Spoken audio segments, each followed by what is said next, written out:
Assalamualaikum warahmatullahi wabarakatuh. Bertemu lagi dengan Bu Fitri. Kita kali ini akan belajar tentang materi pelajaran PKK yaitu Produk Kreatif dan Kewirausahaan di kelas 11. Melanjutkan, kalau part 1 kita belajar tentang peluang usaha, di part 2 ini kita akan belajar yaitu membuat desain atau rancangan produk. Mengapa harus membuat desain produk? Nah, penjelasannya kita akan simak berikut ini. Sebelum kita membahas lebih jauh tentang apa itu pengertian, tujuan, dan fungsi kenapa harus membuat desain produk, kita lihat di sini ada contoh desain produk pakaian. Jadi ini seorang desainer yang sedang membuat rancangan desain pakaian. Sedangkan yang kedua adalah contoh gambar ini adalah contoh desain produk kursi belajar, di mana di situ juga ada penulisan estimasi ukuran, panjang, lebar. Nah, ini bisa kita lihat contohnya desain produk kursi belajar. Di sini kita bisa membuat pengelompokan desain produk fisik maupun produk digital. Produk fisik bisa membuat desain produk untuk kursi gaming. Di sini kurva monitor, kemudian smartphone, laptop, tablet PC, kitchen set, kemudian mobil, bahkan sepeda motor. Sedangkan desain produk digital kita bisa buat Windows OS, Linux, sampai aplikasi Gojek. Pada dasarnya, desain atau rancangan produk itu adalah sebuah aktivitas merancang suatu barang atau jasa yang akan diolah melalui proses produksi untuk menambah nilai dari barang atau jasa tersebut. Desain produk bisa dilakukan dengan memadukan unsur khayalan dan orientasi untuk menemukan solusi dari permasalahan manusia dengan menjembatani estetika dan teknologi yang dinamis dan memiliki pengembangan dengan pola tertentu. Kita bisa lihat contoh di layar, ini adalah seorang desainer pakaian yang sedang merancang membuat desain dari sebuah baju atau pakaian. Ada beberapa pengertian desain atau rancangan produk menurut ahli. Yang pertama, menurut Bagas Prastowibowo, rancangan produk adalah salah satu unsur yang digunakan untuk memajukan industri agar hasil produk tersebut dapat diterima oleh masyarakat karena memiliki kualitas yang baik, harga terjangkau, desain menarik, dan memiliki jaminan dan lain sebagainya.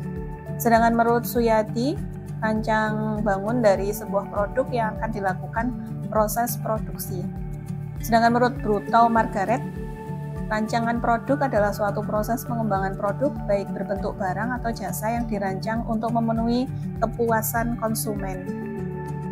Berikut ini adalah manfaat desain atau rancangan produk. Yang pertama adalah menghindari berbagai kegagalan yang mungkin terjadi dalam pembuatan suatu produk. Yang kedua, memilih sebuah cara atau metode yang terbaik dan paling ekonomis dalam pembuatan produk. Yang ketiga adalah menentukan standarisasi atau spesifikasi produk yang dibuat. Yang keempat adalah menghitung biaya dan menentukan harga produk yang dibuat.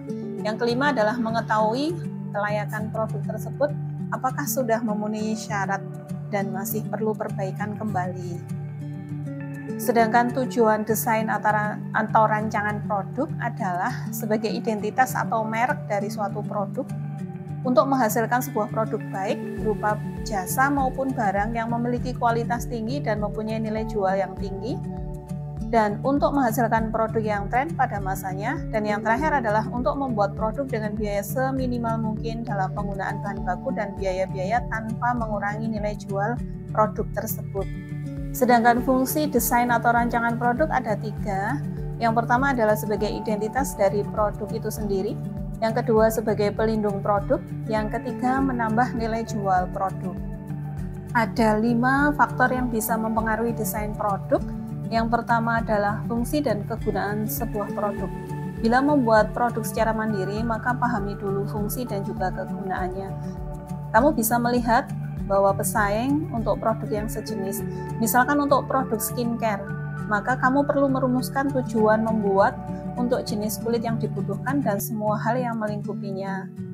Kemudian yang kedua, standar dan spesifikasi desain.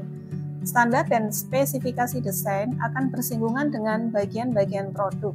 bahan dasar pembuatan, warna desain, dan ukuran desain yang dibutuhkan. Misalkan untuk desain baliho makanan, warna merah untuk sensasi pedas tentu lebih terlihat dibandingkan warna kuning. Contoh lain, untuk tujuan yang lebih mengenyangkan, maka ukuran mie instan A lebih banyak dibandingkan ukuran mie instan B dengan bahan pembuatan yang lebih tahan lama. Sedangkan faktor yang ketiga adalah tanggung jawab produk. Tanggung jawab produk adalah upaya yang ditawarkan oleh produsen untuk konsumen. Hal ini tentu akan menjadi faktor yang berpengaruh untuk desain. Misalkan garansi 100% halal untuk makanan atau garansi kepuasan yang lain. Faktor yang keempat yang mempengaruhi desain produk adalah harga dan volume produk. Harga berkaitan dengan jumlah produk yang akan dibuat, sedangkan volume berkaitan dengan ukuran produk yang ditawarkan. Faktor terakhir yang mempengaruhi desain produk adalah prototipe produk. Prototipe merupakan model produk pertama yang bisa digunakan untuk menjadi sampel pembelian selanjutnya. Misalkan sampel untuk parfum, body lotion, dan sejenisnya. Biasanya ukuran sampel lebih kecil dibandingkan ukuran asli yang beredar di pasaran. Demikian 5 faktor yang mempengaruhi desain produk. Yang selanjutnya adalah kita bicara mengenai 3 jenis desain produk. Dalam desain produk ada 3 jenis desain produk utama yang bisa kita ketahui. Masing-masing jenis produk ini memiliki fungsi masing-masing yang sangat penting. Yang pertama adalah sistem desain, yang kedua adalah proses desain, dan yang ketiga adalah interface desain. Penjelasan lebih lanjut setelah ini.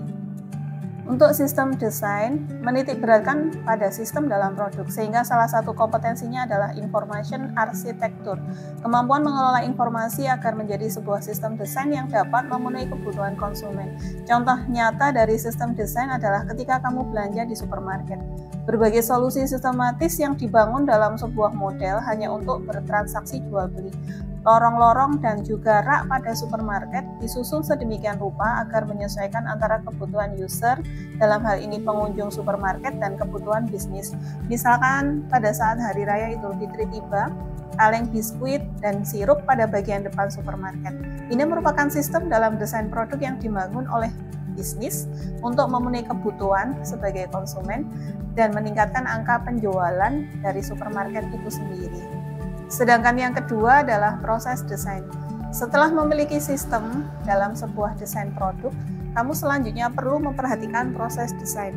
Berkaca dari contoh pengalaman belanja di supermarket, kamu akan melalui berbagai proses pembayaran untuk membawa belanjaan kamu pulang. Nah, pada saat proses pembayaran ini, ada berbagai cara yang bisa ditempuh seperti mengantre secara konvensional untuk menunggu barang kamu dipindai oleh kasir atau melakukan self-checkout seperti yang sudah ada pada beberapa supermarket.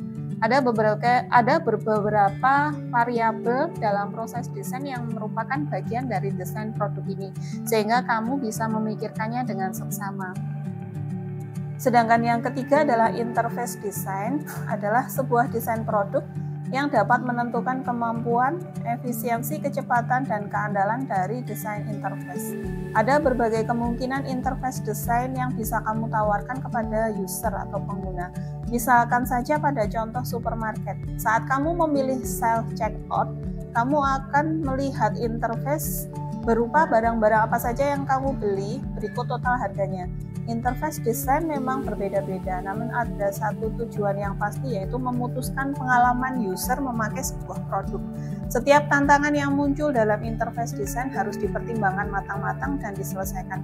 Pasalnya tidak bisa dibuat semulus mungkin, desain produk akan gagal dan membuat user beralih kepada produk lain. Demikian penjelasan mengenai materi rancangan produk atau desain produk. Setelah ini, silahkan dikerjakan tugas, yaitu buat desain produk di 1 lembar kertas dari ide bisnis yang telah dipilih. Terima kasih sudah menyimak materi pembelajaran tentang rancangan ataupun desain produk. Semoga ilmunya bermanfaat. Jika ada pertanyaan bisa disampaikan atau ditulis di kolom komentar. Terima kasih. Wassalamualaikum warahmatullahi wabarakatuh.